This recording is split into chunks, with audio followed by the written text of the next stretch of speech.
we should talk a little bit about All Out and what a huge success that was. It was a really tough experience last year to have two PLEs less than a week apart, to do Wembley and then come back and do the United Center in Chicago. We know that's, of course, where CM Punk was shown the door as well. But this time we had 13 days. So it was 2 weeks instead of 1 week. Yeah. And the result was you had a pretty lively crowd. And man, the performers pulled out all the stops. And I mean, all of them, including a syringe, a real cinder block, a bag over the head, thumbtacks in a ladies' match. I mean, there was a lot of swinging for the fences violence. What did you think of AEW All Out and the chatter about the violence afterwards? Well, I enjoy the show overall. I'm not a big plastic bag aficionado. I understand why they did it. I get it. But it's not my cup of tea. Uh, so in any event, there you see a good shot there from Old Bull. And that'll set up a Moxley Bryan match sooner than later. So it's just not, and maybe it's just the way it's supposed to be. It seems to be a little bit uncomfortable because, that's a dangerous thing and you don't want kids trying it and somebody getting an idea that, hey, I can do that. So it just seems like this group of talent have the ability and the inclination to rise above on pay-per-views, big shows, big events. It's working out well. I'm going to be doing, I was told yesterday that I'm doing the Arthur Ashe event, and which is going to always be fun. It's a unique setting, unique surroundings. So I'm looking forward to that. Should be good. Loaded card, as you can see there. A lot of talent on this card, and it's just funny how we position things.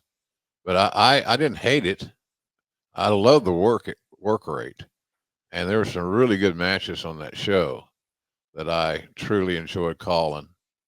So, but this time my new work schedule is going to be challenging but fun. We should mention that All Out, we saw the crowning of some new champions as well over the last couple of weeks since Wembley and all that jazz. Like we know MJF dropped his title at Wembley, and then he came back and had an incredible match, I thought, with Daniel Garcia. And I thought just little things in that match, like the way they got over a basic pile driver. Yeah. It wasn't a crazy innovative move. It's not something, this is the same sort of old school down and dirty pile driver that we've seen in wrestling for a long, long time. But boy, it felt special. And I thought that was interesting and something that jumped off the page to me in MJF's match. MJF is very resilient. He can reinvent himself in a heartbeat, it seems like. I like his work as a heel. He's a chicken shit heel. He's a classic example of a chicken shit heel.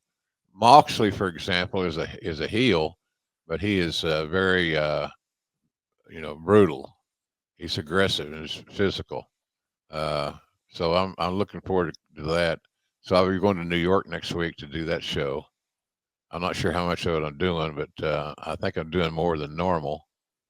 So I'm looking forward to that. And then I'm going to go to Seattle and call the pay-per-view.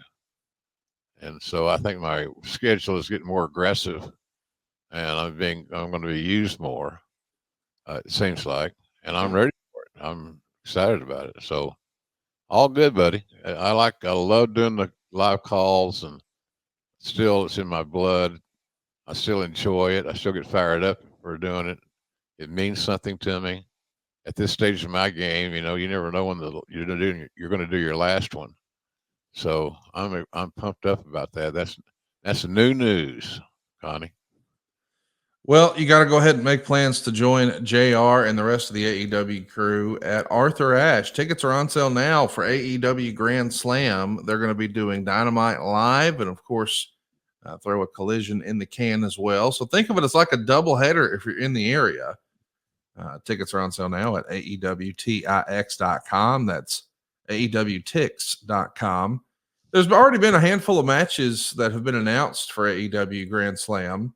I do want to run through some of those, but I want to spend just a few minutes talking about Arthur Ashe. Like, you yourself have been in all the buildings in the New York area. Yeah. You've been in the Meadowlands and, certainly been at Continental Airlines Arena and on and on and on. But now in more recent years, of course, in WWE, they've made a home away from home at the Barclays Center.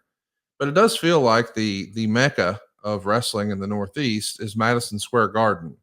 This Arthur Ashe Stadium opportunity kind of caught me off surprise a few years ago when AEW announced they were going there, because I never imagined a tennis stadium as a wrestling venue. But you've called matches in all the historic venues in the Northeast area, or hell, for that matter, around the world.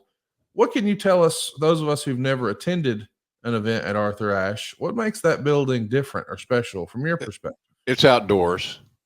Being outdoors, the noise level is has to be addressed and mic'd correctly. But it's the outdoor facet of this whole proposition is makes it very different, and I'm excited about it. I really am. The Arthur Ashe Stadium concept was Raphael Morphy's idea. He lives there. He lives just a short drive from the stadium. So Raphael was the ramrod of getting that off the ground and getting it organized. And he laid a good pattern.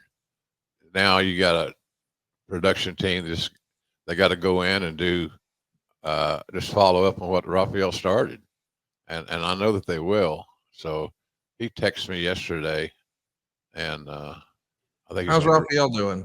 He's doing good. I think he's going to drop by and see the boys and see everybody. So, but he's an MVP, man. He did such a great job with every facet of the business that he was affiliated with, and it's kind of shorthanded. He didn't have a big staff and all that stuff, but he's creative and did a good job. He did a real good job. Well, I'm glad to hear that Raphael is doing well, and I'm glad to hear that you're going to be making more appearances for AEW, including next week at Grand Slam. There's a handful of matches that have already been announced. I want to run through some of those with you, Jim, and just get your take. What do you expect to see between Hook and Roderick Strong for the FTW Championship? Well, two young guys that have everything to gain, nothing to lose. Great opportunity for them on a big stage.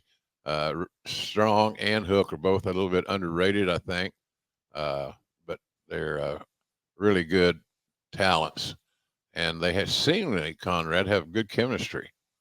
So I think it'll be a nice attraction, quite frankly. We don't know. It's hard to qualify how ready Hook and Roderick Strong are for this opportunity. But they're both young and hungry guys, and that usually equates to a good performance. And I think that's what we're going to see out of those two cats. We got an exciting tag match lined up too. The AEW World Tag Team titles are going to be on the line as the Young Bucks are going to be taking on Will Ospreay and Kyle Fletcher. This is one of those that could steal the show, I think. Yeah, it could. Ospreay and Fletcher have been waiting for an opportunity to shine in a crowded field of talents. I'm really pumped up about what they're going to bring to the dance. Fletcher's a pleasant surprise. Every time I see him, he's gotten better. And who can't like Will Ospreay, for God's sakes? And then the Bucks are the Bucks, the best tag team. They fit with everybody. They're talented. They're two great leaders, and so their match, like everybody's match, Connie. We've talked about only two so far, but golly, they're ready. I mean, they're ready to steal the show, and everybody wants to steal the show. So I'm pumped up about that one. What a crazy match this will be. I can't believe I haven't seen this yet. I don't think I've ever seen this. Jon Moxley and Darby Allin and Arthur Ashe. What a match that's going to be. What do you expect in this, man? Two diverse styles for sure. I think Marina added to the Blackpool Combat Club is a smart move. She hasn't been utilized at all, and adds a different element to the presentation. So I think that's a good move. Moxley is wrestling to get to Brian Danielson. That's which has been made very clear, the plastic bag and all that stuff. So I think those guys will do real well and could steal the show, no doubt about it. Their styles are so different, and nobody takes an ass whipping better than Darby Allin. He sells great. He's very athletic. So I'm pumped up about that one. I think that could be a show stealer. There's no doubt about it. The one thing about Darby, he takes risk and he sells, and I think that's really two key elements of his game that he brings to the table. So that'll be good, man. I think it'll be a good match. Moxley, Darby's a sharp kid. He'll help lay out a lot of this stuff, no doubt. So I'm a big Darby fan, and as a person and as a talent, and of course Moxley just starting to get back in the groove. I talked to him at length last week, and or a week before, where it was. He looks great. He feels good. He's not hurt. He's ready to roll. So let the good times roll.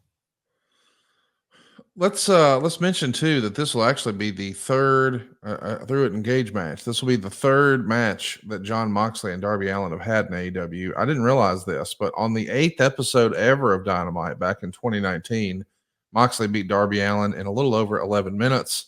And then Darby got a shot at Jon Moxley's world title during the pandemic era at Daly's place. It was July 30th, and they went 14 and a half minutes. Moxley is up 2-0 in this feud. So we'll see what happens next week at Arthur Ashe. The main event, to me, I don't know what will actually be the main event, but the thing that carries the most weight as a longtime fan of these guys is a match that we thought we would never really see again. Yeah, you're right. Danielson and Nigel McGuinness. It's going to happen next week at Grand Slam. It's a pretty crazy opportunity for Nigel McGuinness because a lot of us felt like once upon a time, hey man, he's moving on to the next phase of his career. So to see him in the tights again at Wembley was amazing. And I think we all had our fingers crossed that this match would happen at some point, and now it's going to. What a crazy history these guys had in Ring of Honor. If you haven't seen it, I would encourage you to go out of your way to check out AEW on YouTube. They've got like a supercut of this entire series. If you missed it in Ring of Honor, you missed some great wrestling, and I expect even more of that next week in New York, Jim. Big stage, big audience. Nigel is special. He's new and he's fresh again, and he's healthy. That's huge. So it's all working out. I think I like that combination. Those two guys have great chemistry, and chemistry is so important in a match. But it'll be a great wrestling match, Connie.